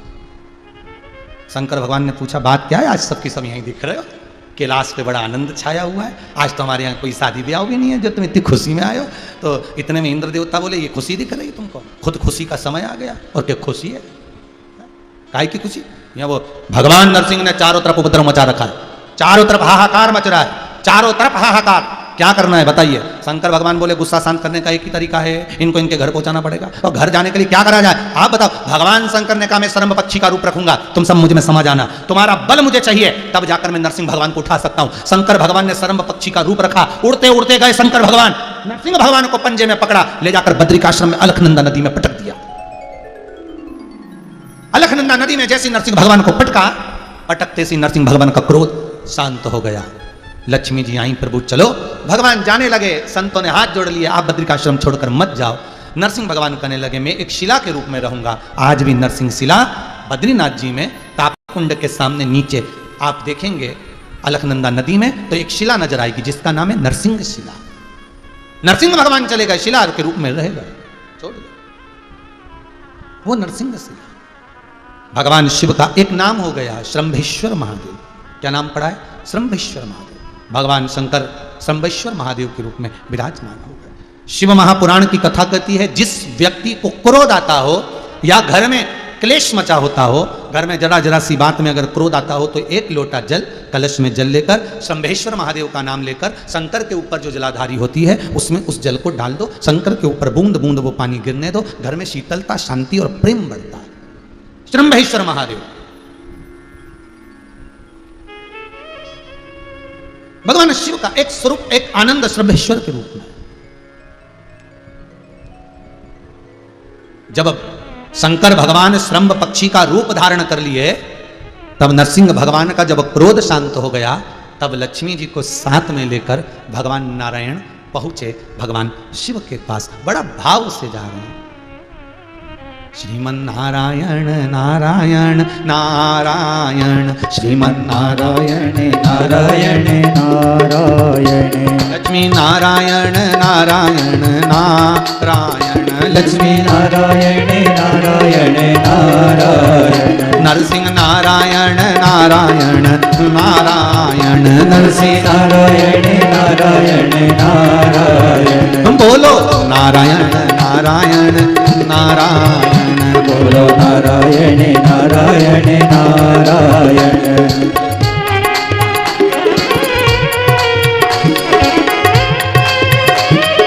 हरि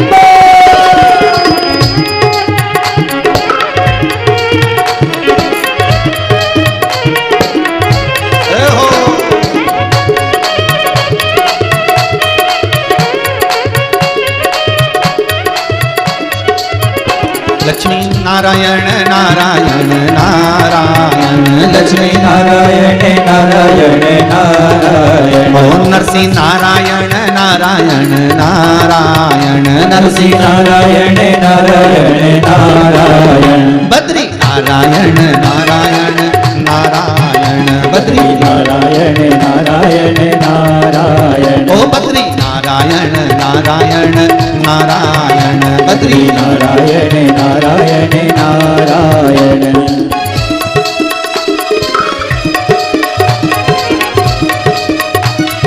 हरि बोल।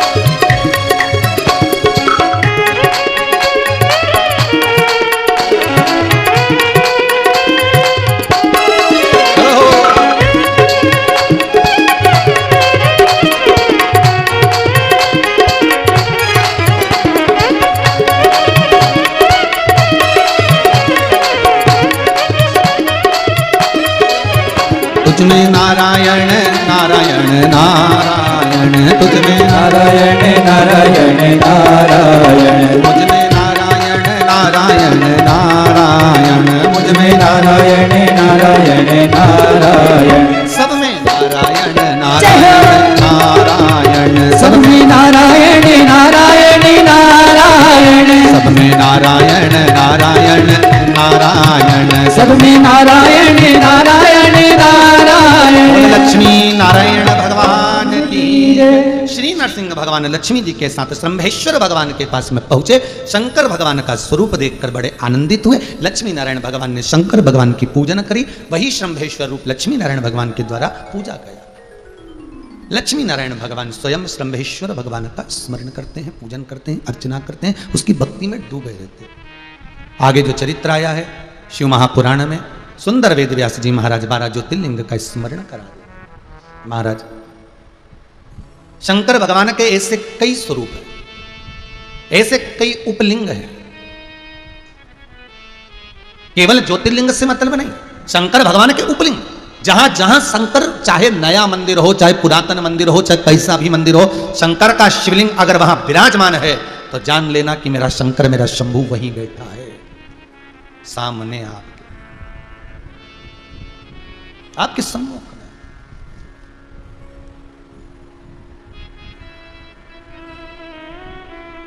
महाराज शिव पुराण कह रहे हैं, एक बार चंद्रदेव अभिमान में डूब गए। इनको काया काम था, बड़े सुंदर थे ये। रोहिणी के प्रति इनका प्रेम बहुत था, बाकी को देखते नहीं थे। सभी ने जाकर अपने पिता से कहा, दक्ष से कहा, पिताजी आपके जमाई केवल एक के प्रति प्रेम रखते हैं, रोहिणी के प्रति, बाकी के किसी को देखते तक नहीं। क्रोध आ गया, दक्ष प्रजापति को समझाया, आप सबके प्रति स्नेह रखो, पर नहीं रख पाए। क्रोध में आकर दक्ष प्रजापति ने श्राप दे दिया है, चंद्र मैं तुम्हें श्राप देता हूं, तुम्हें काया का रोग होगा और तुम्हारी काया छिन्न होगी। चंद्रदेव की काया पानी जैसी गल गल कर गिरने लगी। मत करो इतना अभिमान, अहंकार कब टूट जाए इसका कोई भरोसा नहीं, कोई भरोसा नहीं। और अहंकार जब टूटता है तो दिल रोता है। चंद्रदेव का शरीर जब इतना हम में फूल गए थे, इतना सुंदर स्वरूप है मेरा, गया शरीर, बिलखते हुए देवऋषि नारद के पास गए। नारद जी कुछ कृपा कर दीजिए। नारद जी बोले एक ही काम हो सकता है, आप शंकर के शिवलिंग का निर्माण करो, उसका पूजन करो। शिवलिंग का निर्माण कर कर चंद्रदेव ने पूजन करी, शिव का दर्शन हो गया। सरल है शंकर, उनको चाहिए क्या, एक लोटा पानी, 3 बार ताली, 5 बेलपत्री, बम बम बोले।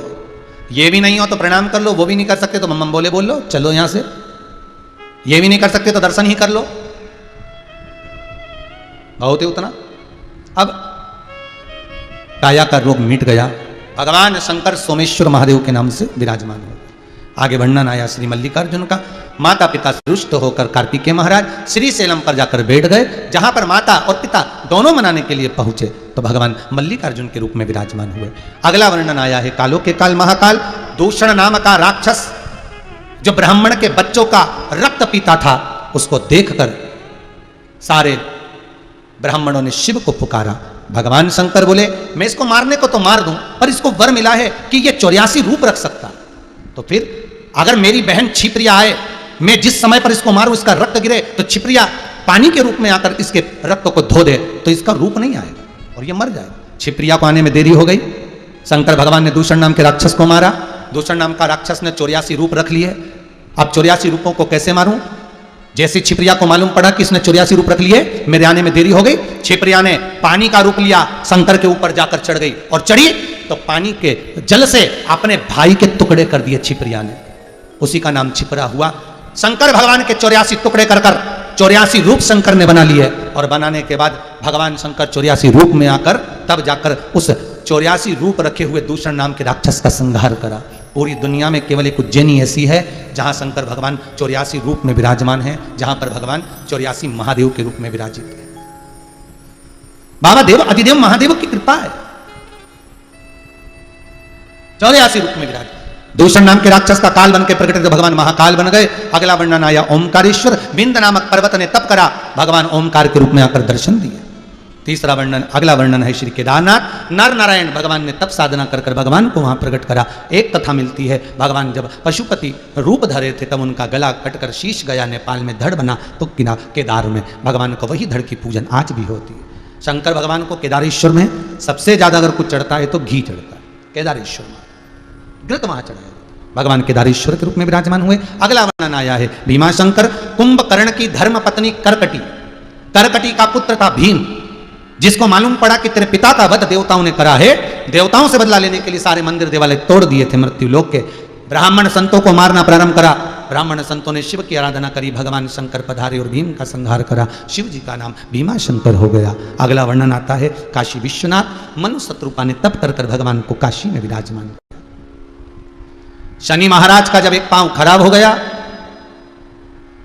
आंखों में जल भर कर जा रहे थे तो देवऋषि नारद ने कहा गंगा के घाट पर आप एक शिवलिंग का निर्माण करो और उस शिवलिंग की आराधना करो, वही विश्वनाथ हैं जिनका निर्माण शनि महाराज ने करा था। कहते हैं दुनिया के लोगों को शनि लगता है पर शनि को शंकर लगता है, इसलिए जिसको 2.5 लग गया, ढैया लग गया, 7.5 लग गया, घबराना नहीं। शंकर की आराधना करना, शिव का स्मरण करना, बार बार शंकर की आराधना में डूबे रहना, तो ये शनि भी तकलीफ नहीं देगा, शनि भी तकलीफ नहीं। महाराज भगवान विश्वनाथ के रूप में विराजित। अगला वर्णन आया है त्र्यंबकेश्वर। गौतम बाबा पर गौ हत्या का दोष लगा। अहिल्या माता ने ब्रह्मा विष्णु महेश का स्मरण करा। 3 शिवलिंग अंगुष्ठ की आकृति के प्रकट हो गए, उसमें से जल की धार निकली। वो जल की धार जैसे ही बाहर की ओर आई, उस जल की धार में स्वयं गौतम बाबा ने स्नान किया, तब जाकर गौ हत्या के दोष से मुक्त हुए। गौ हत्या के दोष से तब मुक्त हुए, भगवान त्र्यंबकेश्वर के रूप में विराजमान हुए। अगला वर्णन है श्री वैद्यनाथ जी। वैद्यनाथ जी की कथा भी इससे पहले भी श्रवण कराई। रावण शंकर भगवान के स्वरूप को लेकर जा रहा था, लघु शंका लगने पर भूमि पर रखा, वही वैद्यनाथ जी के रूप में विराजमान हुए। अगला वर्णन आता है नागेश्वर। दारुक नाम के राक्षस ने बहुत उपद्रव मचाया, तब देव अधिदेव महादेव ने आकर उस दारुक नाम के राक्षस का संहार किया और भगवान नागेश्वर के रूप में विराजमान हुए। अगला वर्णन है श्री रामेश्वर। भगवान राम जी महाराज लंका पर चढ़ाई करने से पहले, सेतु बांधने से पहले भगवान शंकर की स्थापना करे, तब जाकर भगवान रामेश्वर के रूप में विराजमान हुए। अगला वर्णन आया है कृष्णेश्वर। सुधर्म नाम के ब्राह्मण की 2 धर्म पत्नियां थी, सुदेहा और घुष्मा। महाराज घुष्मा को पुत्र हुआ, सुदेहा के यहां संतान नहीं थी। तब सुधर्म ने कहा, ए सुदेहा, ए घुष्मा, तुम अपना पुत्र सुदेहा को दे दो। सुदेहा को पुत्र दिया, पुत्र बड़ा हुआ, उसका विवाह हुआ, घर में बहू आ गई। बहू को मालूम पड़ा कि मेरी असली सास तो घुष्मा है, ये नहीं है सुदेहा। इसने सुदेहा को पूछना बंद कर दिया। जैसे ही सुदेहा को पूछना बंद करा, सुदेहा को क्रोध आ गया, बेटे के टुकड़े कर कपड़े में बांधकर तालाब में फेंकी आई। जैसे ही तालाब में फेंका, घुष्मा शंकर भगवान के शिवलिंग का निर्माण करती थी पार्थिव, और पूजन करने के बाद तालाब में विसर्जन करने जाती थी। आज विसर्जन करने गई तो याद आया, हे भोलेनाथ, मेरे बेटे को बहुत दिन से नहीं देखा।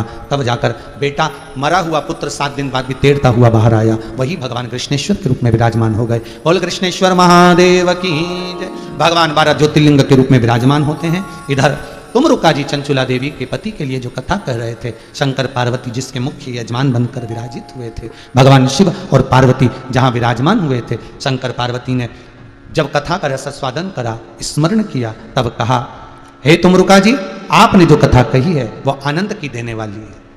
भाव और श्रद्धा से जो जीव इस कथा को श्रवण करता है वो आनंद को पा जाता है। तुमरुका जी, चंचुला देवी इस कथा को श्रवण करी, वेधव्य होने के बाद भी ये पति के धाम को जाती है और अखंड सौभाग्यवती होती है। हे तुमरुका जी, इस पावन कथा को श्रवण कराकर अपने संसार का, जगत का उद्धार करा है। शिव जी ने अपने मस्तक की बेलपत्र को उतारकर शिव पोथी को समर्पित करा। शंकर जी की पोथी पर जब बेलपत्र दी, तुमरुका जी ने कहा, भोलेनाथ, अगर आप इस शिव महापुराण को श्रवण कर कुछ दक्षिणा देना चाहते हैं तो इतनी दे दीजिए कि जो बेलपत्र आपकी इस पोथी पर चढ़ी गई है विराम दिवस की, उसको आप कुबेर के खजाने को भरने वाली कर दीजिए। शंकर भगवान वो पोथी पर चढ़ी बेलपत्र कुबेर खजाने को देने वाली करी। शंकर भगवान ने आनंद से इस पोथी को प्रणाम कर, नमन कर, शिव कहते हैं, सुनो तुमरुका जी, संसार में कलिकाल में जो इस घोर कलयुग में शिव महापुराण की कथा को श्रवण करता है, वाचन करता है या कथा करवाता है, उसकी मनोकामना शंकर कहते हैं मैं स्वतः पूर्ण कर देता हूं। ऐसी पुण्यमय आनंदमय कथा आज विराम की ओर जा रही है। 7 दिन से इस कोरोना महामारी में अपने घर पर बैठकर आस्था चैनल के माध्यम से, फेसबुक यूट्यूब के माध्यम से अपन इस कथा का रसास्वादन कर रहे थे, श्रवण कर रहे थे। सोमानी परिवार सूरत गुजरात से इस पावन कथा को श्रवण करा रहा है। भाव भक्ति से बहुत बहुत साधुवाद सोमानी परिवार को धन्यवाद देता हूं, जो विश्व कल्याण के लिए, जग कल्याण के लिए आपने इतनी सुंदर कथा को कराकर संपूर्ण विश्व का कल्याण करवाया। और साथ में सभी श्रोता भाई बहन को नमन करता हूं, प्रणाम करता हूं। आपने इस पावन कथा को अपने घर में परिवार के साथ श्रवण करा, आपकी मनोकामना बाबा देव अधिदेव महादेव कुबेर भंडारी आपकी इस कामना को पूर्ण करे। आप भी प्रेम से श्री शिवाय नमस्तुभ्यम का स्मरण करते रहें। बाबा फिर 30 तारीख से कथा का रसास्वादन यही आनंद से 2 बजे से 5 बजे तक यही आस्था चैनल पर फिर कथा का रसास्वादन करेंगे भाव भक्ति से। और मॉरिशस से कथा का इस आनंदमय ऑनलाइन कथा का प्रसारण अपन सब श्रवण करेंगे भाव भक्ति से। इस कथा का रसास्वादन अपने जीवन को आनंदित करें। बार बार सोमानी परिवार को धन्यवाद देता हूं सूरत गुजरात से, जो इतने प्रेम से इस कथा का रसास्वादन कराए। सभी को साधुवाद देते हुए इस वाणी से कहने में कोई गलती हो तो क्षमा चाहते हैं। सुंदर कथा में जो आपको अच्छा लगा हो अपने जीवन में उतारिएगा, जो अच्छा ना लगा हो उसको छोड़ दीजिएगा, अगली कथा में फिर उसको आनंदित लेंगे। इस कथा का प्रचार प्रसार शिव महापुराण की कथा बच्चा बच्चा श्रवण करे, धर्म की जय हो, अधर्म का नाश हो, प्राणियों में सद्भावना हो, विश्व का कल्याण हो। उस विश्व के कल्याण के लिए इस कथा को जनमानस तक आप पहुंचाइए, चाहे फेसबुक यूट्यूब के माध्यम से पहुंचाओ, व्हाट्सएप के माध्यम से पहुंचाओ, स्टेटस के माध्यम से पहुंचाओ, और इस कथा का प्रचार जनमानस में करते रहो। कहीं ना कहीं इस शंकर का एक बीज भी कहीं रोपित हो गया और किसी का भाग्य, किसी का जीवन संवर गया, तो उसका पुण्य आपके खाते में जाएगा। सभी को नमन करता हूं। सबके प्रेम और आनंद से संगीतकारों ने बहुत सुंदर